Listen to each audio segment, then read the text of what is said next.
most of this reading has been going out with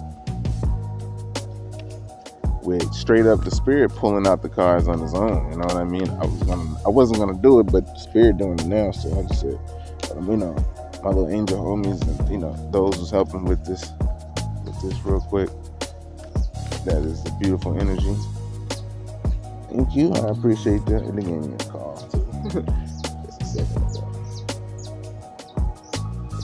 So yeah. So I think I put that out first. All right. So now we got the clarification is the Knight of Swords is the Strength card, the Knight of Wands, and the Queen of Cups.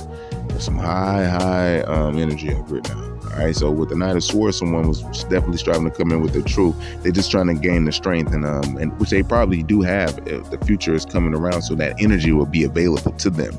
And being that this is supernaturally Leo season, which is the strength season, but we'll call it Virgo season on Earth tropically. But in real life, in the Vedic or Siddharic astrology, it will be Leo. That's why we feel a certain way at this time. It probably feels like fall in the northern hemisphere, but in the, you know, in the southern, close to the southern to the equator, it's more so like later summer. You know what I mean? So anyhow, the Queen of Cups. So this is the energy that they embody. The Queen of Cups is a very loving energy. This could be a dual situation. You know what I mean?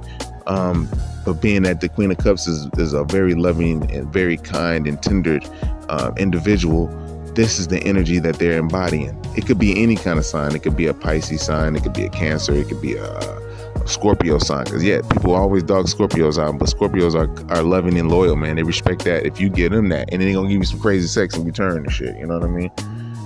But as if you're going looking for that, you know, but that's it's either here or there. But the main thing is they're very intuitive, you know, and to have the fire as the strength and the other fire as the wands coming in as the Knight of Wands. It's just energy that they want to have the strength to send in along with the Knight of Swords. And some people trashes the Knight of Wands, saying that that's the one that comes in with the phallus out and is ready to do it. But the Knight of Wands is very passionate when they come in. It's like a teenager coming in, and you know, teenagers right before that get sent off to war, knowing what you're doing, that you got to go kill motherfuckers and shit. You know what I'm saying? And so at this stage is a very good stage that they want to come to you at, because they feel like they want to either learn or give you the love at this stage so that y'all can grow.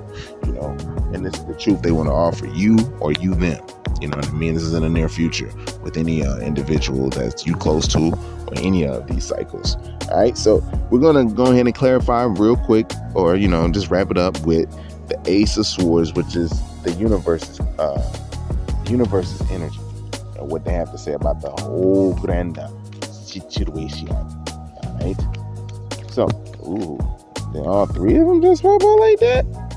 Did they just boop? Hold up. Okay, so we got the Emperor, the Sun, and I was not gonna do that one, but I did it in Judgment. So we're going ahead and just wrap it up now. With the Ace of Swords bringing in the truth, the universe want to bring in the truth. The Emperor wants to bring in the truth. Now, the truth has been here manifested on the board a couple times now, you know, and it has also been some deceit involved in the past. But the truth is in life is what the Emperor, the male, the masculine, the divine masculine energy wants to bring in, you know, and to do that, it definitely has to have the strength in order to get it done. This is what you can understand, that if this is an Emperor that you're dealing with, these are little energies that they're sending out, which is when you see the Knight energies, when you see the Queen of Cup energies, you know, and you see what supersedes the Queen of Cups, which is the Emperor. Like, it can send that out now. You know what I mean? It's at the top of the line wine, Kalas Rasi, but we know Kalas Rasi ain't the top of the line wine. You know what I'm saying? So when the universe says like the offer in truth, the brand new beginning in truth, also it could just be in relating and in accordance with the Emperor's truth, you know, and having the Sun card here shows the happiness that can actually transpire that the Emperor wants to feel. But the Judgment is here. Judgment is always being ran right now. Like it's been around it's been around a moment, you know what I'm saying? So Judgment. So something must be taking place with the Emperor and involving Judgment. You know, the Emperor must have probably been at the beginning, you know, juggling the situation, you know what I mean, and allowed itself to be up now at night and from walking away from what they love, or just having to walk away from something that they know now in order to find that one that they love, the star. The star is the one, and that's the next following up, and that was their star in the past. But somehow, some way, they were, you know what I'm saying, they did some kind of trickery to sabotage the generations, the generational wealth and their happiness and stability. So now they're feeling left out in the cold. You know, and feeling left out from having that childlike energy from what they were and who they were when they was with this person. You know, feeling like they had the world in the palm of their hands when they was with this person.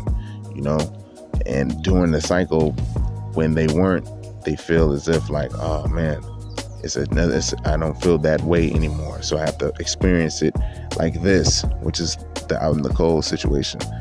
And, you know, this would drive the person to want to bring their truth in. But in order to do that, they have to be strong, you know, and fierce and also loving, because the person that they're bringing it to, if it's you, Virgo, they ain't not going to take nothing less. And so this is why the universe is going to have to help them to deliver this truth, and also reveal who they truly are, which is the Emperor, and thus to bring this happiness after all of this judgment occurs. So yeah, during this week, it's like, you know, hey, or anytime that you may hear this, it could be timeless, or it is timeless, you know what I'm saying? But this week though, you know, you listen to the signs, you look at the symbols for the conscious mind, you know, in nature, get to yourself, because that's when the moon is in Pisces. You know, you're going to be pondering on things. You will as well as they. And by you know, when the moon enters Taurus in a few days or several days, it will have a practical decision that they have pretty much made. And at the bottom of the deck, we have the Temperance card. So that's patience and that's virtue. And a lot of things could occur. That could be in Sagittarius season. It could be a Sagittarius. It don't matter what it is, you know.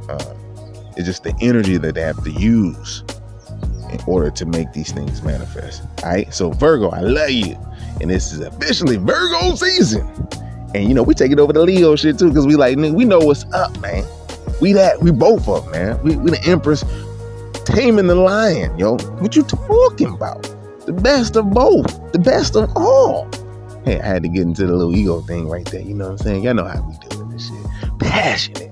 Fire. All right. I love y'all, man. So I'll see y'all in your next vid. Till then. Peace.